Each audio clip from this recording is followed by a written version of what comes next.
서준아, 현관에 전교 어린이 선거 일정 공고가 붙어있더라. 아, 그래?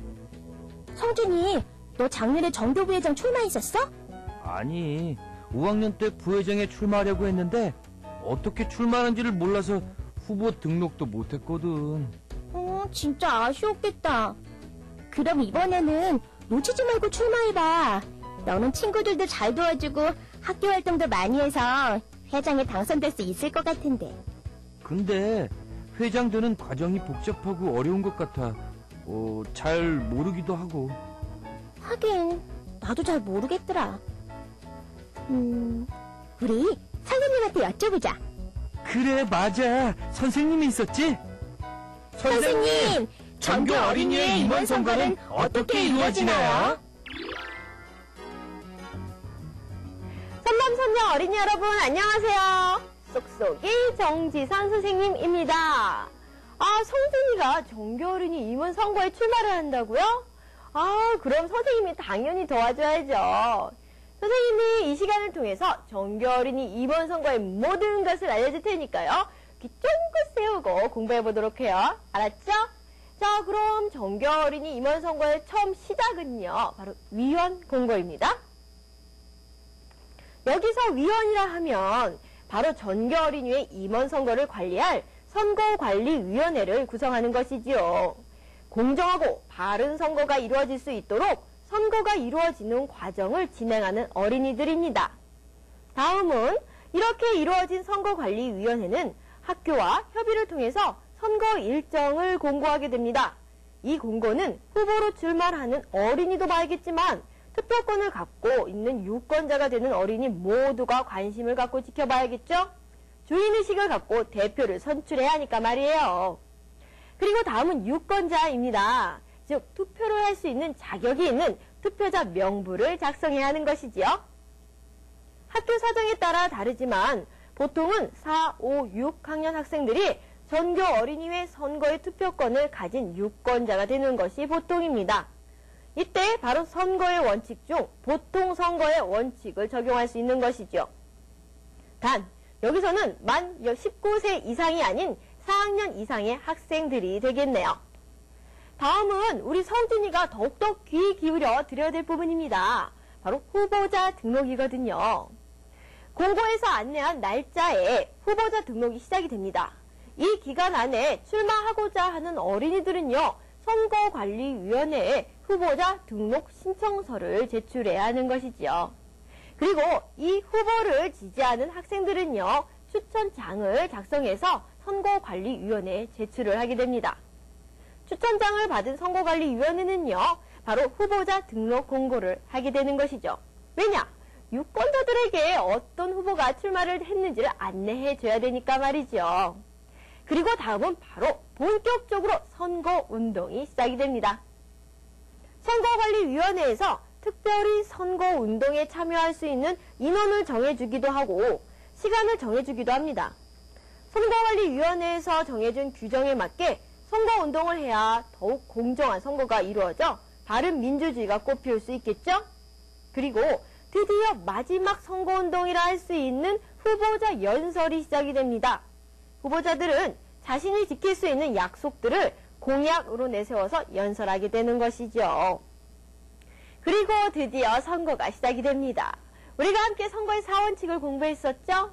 먼저 투표권을 가진 사람은 남녀노소 가리지 않고 누구나 투표한다는 보통 선거의 원칙에 맞게, 그리고 두 번째입니다. 유권자라면 누구나가 한 표씩만을 갖는 이 투표권이죠. 바로 평등 선거의 원칙에 맞게, 그리고 바로 유권자는요, 누구에게 부탁해서는 안 돼요. 직접 투표를 해야 한다는 직접 선거의 원칙에 맞게, 그리고 내가 투표한 내용을 아무에게도 알려주지 않는다는 비밀 선거의 원칙에 맞게 투표를 해야 합니다. 선거의 4원칙에 꼭 맞아야 된다는 거 잊지 마세요. 다음은 개표입니다. 선거관리위원회는 참관인, 개표를 지켜보는 사람들과 함께 소중한 한 표, 한 표의 결과를 정직하게 통계내어 정리한 후에 그 당선 결과를 공고하게 되죠. 이렇게 선생님과 함께 우리 친구들 전교 어린이 임원 선거 절차에 대해서 꼼꼼히 살펴봤는데요. 우리 다시 한번 기억하기 위해서 선생님과 그 과정 다시 한번 정리해 볼까요? 우선 전교 어린이회 임원 선거를 준비하기 위한 선거관리위원회가 구성이 됩니다. 그리고는 선거관리위원회는 선거 일정을 계획하게 되지요. 그리고는 선거 일정을 공고하게 됩니다. 많은 유권자와 그리고 학생들은 그 공고를 확인한 뒤 유권자들은 투표자 명부를 작성하게 되죠.